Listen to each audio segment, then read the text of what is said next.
بعضی تغییرهای مهم زندگی با تصمیم شروع نمیشن. هیچ روز مشخصی وجود نداره که بتونی روی تقویمت علامتش بزنی و بگی از اینجا بود که همه چیز عوض شد. نه، تغییر آرومتر از اون اتفاق میافته. اونقدر آروم که شاید ماها بعد ناگهان متوجه بشی که دیگه اوضاع مثل قبل نیست. تو هم دیگه مثل گذشتت نیستی. فیلمایی که ساعتها سرگرمت میکردن حالا ممکنه حوصله‌تو سر ببرن. و یا گفتگوهایی که زمانی برات جذاب بودن سطحی به نظر میرسن. حتی ممکنه به هدفی که سالها براش تلاش کرده بودی برسی، اما بعد مدت کوتاهی از خودت بپرسی که فقط همین؟ خب این سوال برای بعضی آدما فقط یه فکر گذراست. چند روز بعد فراموشش میکنن و زندگی مثل قبلش ادامه پیدا میکنه.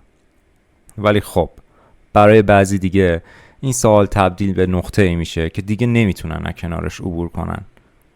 دیگه مسئله این نیست که چطور خوشحال‌تر باشم. سوال این بار عوض شده.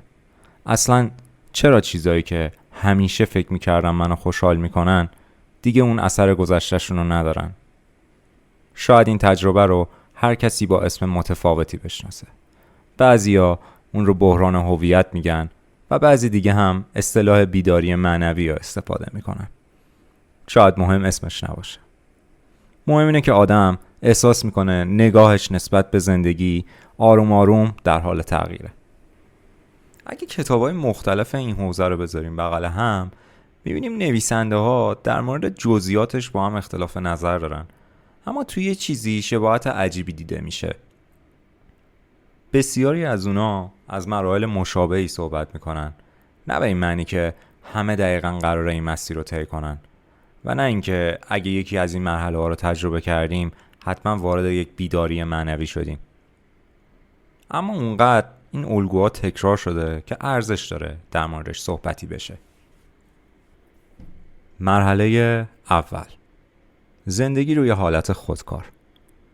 اگه از بیشتر آدمو بپرسی چه کسی تصمیمای زندگی تو میگیره، احتمالاً به همون میگن خودم.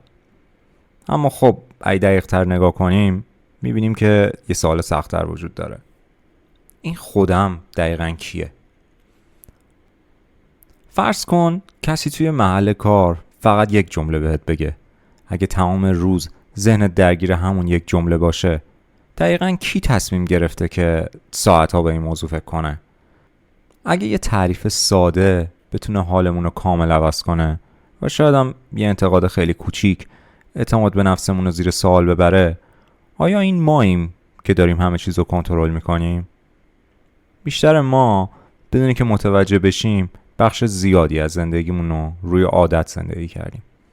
عادتهایی که سالها قبل شکل گرفتن. باورایی که شاید حتی خودمون هم انتخابشون نکردیم. ترسایی که از تجربه‌های گذشتمون باقی موندن و ذهنمون بیوقفه بر اساس همین اطلاعات داره برامون دنیا رو تفسیر میکنه. جالب اینجاست که معمولاً حتی متوجه این فرایندم نمیشیم. اگه ذهن مضطرب باشه میگیم من مضطربم و اگر ذهن خشمگین باشه میگیم من عصبانیم. انگار هیچ فاصله‌ای میون من و اون چی که در ذهنم میگذره وجود نداره. مرحله دوم، ترک برداشتن یک تصویر قدیمی. تقریباً همه کسایی که درباره بیداری معنوی یا تغییر عمیق درونی نوشتن با وجود تفاوت دیدگاهشون توی موضوعی اشتراک داشتن.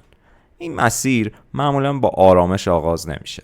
بیشتر وقتا زندگی خودش تو رو متوقف میکنه. شاید از دست دادن یه رابطه باشه، شاید شکست در کاری که تمام هویت تو به اون گره زده بودی، شاید هم یه بیماری، مهاجرت، تنهایی یا حتی رسیدن به موفقیتی که سالها براش تلاش کرده بودی. جالب اینجاست که گاهی حتی اتفاق خوبی که همیشه آرزوشو داشتی آغاز این تغییر رو رقم میزنه، چون بعد از رسیدن بهش ناگهان متوجه میشی اون احساس رضایتی که انتظارش رو داشتی دوام نیاورده. در چنین لحظه‌ای ذهن معمولاً تلاش میکنه هرچه زودتر همه چیز رو به حالت قبلش برگردونه. دنبال یه سرگرمی تازه میری، دنبال هدفی تازه میری، دنبال چیزی که دوباره اون احساس آشنای گذشته رو بهت برگردونه. اما برای بعضی آدما این بار سوال عمیق‌تر از اونه که با یه سرگرمی و موفقیت خاموش بشه. کم کم به جای اینکه فقط دنبال جواب باشن، خود سوالا رو زیر ذره‌بین میبرن. چرا همیشه فکر میکردم اگه به این نقطه برسم خوشحال میشم؟ چرا بیشتر تصمیم هام برای تایید دیگران بوده؟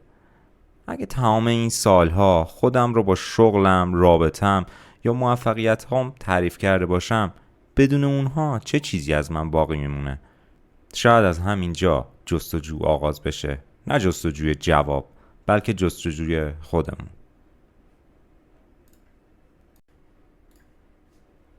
مرحله سوم، تاریک ترین بخش سفر.